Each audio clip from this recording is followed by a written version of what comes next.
Breath was falling from the roof. Even in the cold fog, that breath felt hot, heavy. I placed my hand on the window glass.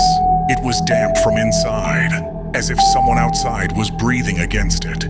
My mind then circled back to the last part of Grandfather's tale. He had said that the child who died in that accident sometimes sits on the roof of passing cars, and his mother stands by the cliff, calling from within the fog. Suddenly, I heard a faint call, as if someone far away was saying, "Stop, stop." My grip on the steering wheel tightened.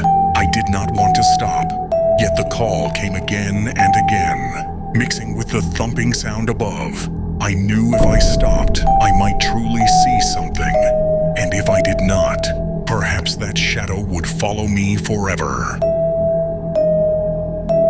Chapter 3. I halted the car and held my breath to listen. From within the fog, the call came again. "Stop, stop." The sound seemed to come both from afar and from the roof itself. I gathered courage and opened the door.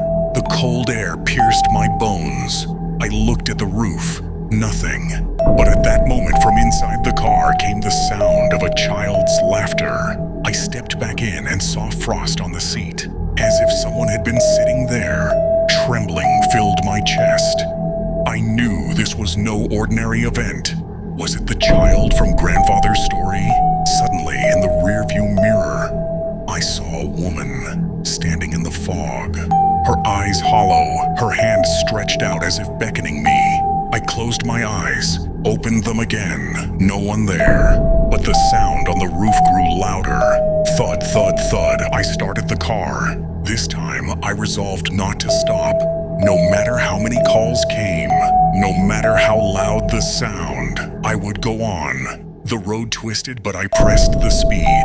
Through the fog, the car raced. The sound on the roof rose like a storm. It felt as if the roof would break, yet I did not stop. At last, after a bend, I saw light ahead. A small tea stall by the mountain road. I pulled over. From inside came an old man. He looked at me and said, "Did you hear the sound on the roof?" I froze, the old man said. "Many hear it. They still wander this road. The family that died in the crash. The child sits on the roof. The mother calls. You survived because you did not stop." My body shivered. In his eyes was a strange calm. He said, "Those who stop never return." I looked at my car. Frost lay on the roof, but no sound, as if everything had ended. I realized that night's experience was not only fear, but a warning. On the mountain road in fog, there is not only darkness, but shadows of the past. And those who hear the call, their fate is decided by their courage. Ending. That journey on the mountain road in winter night still haunts me. The thumping on the roof, the call from the fog, the words of the old man, all point toward a strange truth. Sometimes fear saves us, and sometimes fear destroys us. I returned alive, but I know that child still sits on the roof of the mountain road, waiting for the next traveler. Chapter 1. It was a winter night.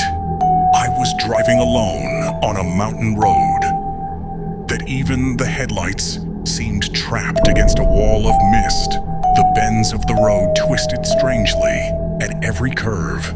It felt as if some unknown darkness was waiting for me. Inside the car, the heater was on, yet the glass of the window carried the bite of cold.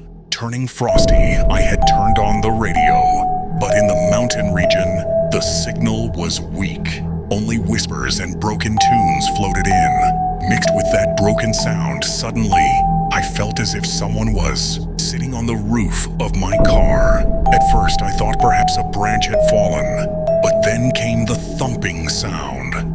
Thud, thud, as if something heavy was sitting on the roof and moving. My grip on the steering wheel tightened. Stopping on a mountain road was dangerous, yet I felt compelled to halt and look. I slowly pulled the car to the side of the road. In the fog, nothing was visible.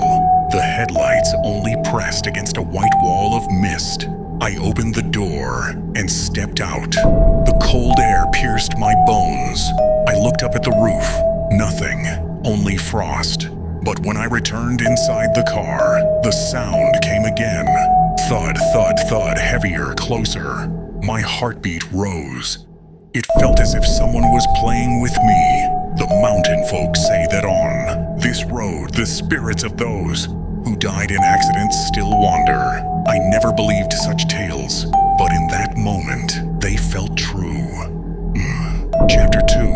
I shut the door after returning inside, but at once, it seemed something was moving on the roof. The sound was like a heavy creature, sometimes thud, sometimes scraping. I turned off the headlights, thinking perhaps in darkness something would be clearer. But the fog was so dense that without light the surroundings grew even stranger. Suddenly I remembered my grandfather's story. He used to say that once a truck had crashed on this mountain road. The driver and his family all died. People say their souls still roam here, especially on winter nights when fog descends. Fear was rising in my chest, yet I searched for logic. Perhaps frost had cracked the roof, or a branch had fallen. But the more I reasoned, the more unnatural the sound became. I started the car again. The roar of the engine dissolved into the fog, but the sound on the roof did not stop. Instead, as the car moved, the sound grew stronger, as if someone was sitting on the roof, swaying with the motion. The bends of the road came one after another. At each curve, it felt as if a shadow was following me. I looked into the rearview mirror. Nothing visible in the fog. Yet inside my mind, a shadow clung tight.